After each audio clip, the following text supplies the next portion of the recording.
सावन में दीवारों पर क्यों की जाती है गोबर से चित्रकारी? छत्तीसगढ़ के लोग प्राचीन संस्कृति, परंपरा और रीति रिवाजों को आज भी संजोए हुए हैं। यही कारण है कि सावन का महीना आते ही ग्रामीण अंचल की महिलाएं घर की दीवारों पर गाय के गोबर से चित्रकारी करते हुए नजर आती है। लेकिन क्या आप जानते हैं कि सावन के महीने में ही घर की दीवारों पर गोबर से चित्रकारी क्यों की जाती है? अगर नहीं तो आज हम आपको इस वीडियो में बताएंगे कि सावन में गोबर से चित्रकारी करने के पीछे का क्या कारण है और छत्तीसगढ़ में इसके पीछे की क्या मान्यता है।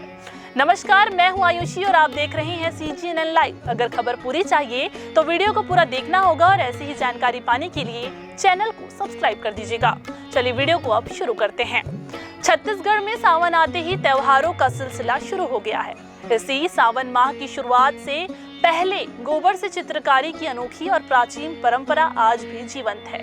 छत्तीसगढ़ के लगभग सभी ग्रामीण अंचलों में महिलाएं सावन के स्वागत में घरों की दीवारों, दरवाजों और आंगनों पर गोबर से बनी खास चित्र या आलिपी बनाते हैं। ये परंपरा न केवल सांस्कृतिक और धार्मिक महत्व रखती है, बल्कि इससे समृद्धि, अच्छी बारिश, फसल की प्रचुरता और नकारात्मक ऊर्जा से सुरक्षा का प्रतीक माना जाता है।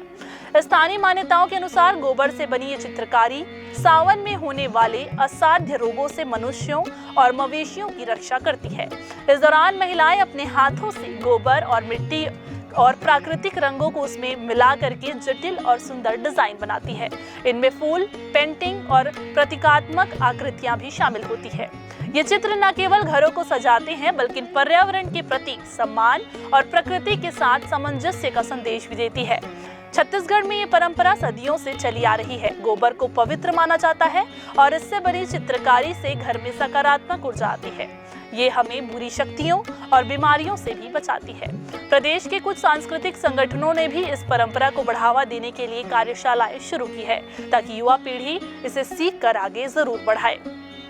जिला प्रशासन ने इस अनोखी परंपरा को संरक्षित करने के लिए इससे स्थानीय उत्सवों और मेले में प्रदर्शित करने की योजना भी बनाई है। सावन में दीवारों पर गोबर से चित्रकारी को लेकर लोगों की अलग अलग मान्यता है। कुछ लोग इसे सवनाही का टोटका कहते हैं, जिससे बाहरी हवा या काले जादू से घर परिवार को सुरक्षित रखा जाता है। यही कारण है कि सावन शुरू होते ही सावनाही के टोटके गाँव घरों में देखे जाते हैं। वहीं कुछ ग्रामीण इसे सदियों से चली आ रही परंपरा मानते हैं। वैज्ञानिक युग में नए नए आविष्कार हो रहे हैं, लोग चंद्रमा तक सफर कर रहे हैं। दूसरी ओर गांव में अभी भी अंधविश्वास से जुड़ी पुरातन परंपराओं को निभाया जा रहा है। हालांकि गांव की नई पीढ़ी का भरोसा ऐसी परंपराओं से अलग हो रहा है, लेकिन पूर्वजों के बताए कायदों को अभी भी निभाए जाने से इनकार नहीं किया जा रहा है। ग्रामीण कहते हैं कि इससे कुछ हो या ना हो, लेकिन अदृश्य बुरी शक्ति को दूर करने पूर्वजों द्वारा चलाई गई इन परंपराओं का कुछ तो असर होता होगा, जिसका पालन करने से किसी को कोई भी परहेज नहीं है। ग्रामीणों के अनुसार इससे जादू टोने का प्रभाव नहीं पड़ता, साथ ही साथ घर घर के लोग व गौवंश की बुरी शक्तियों से सुरक्षा भी होती है।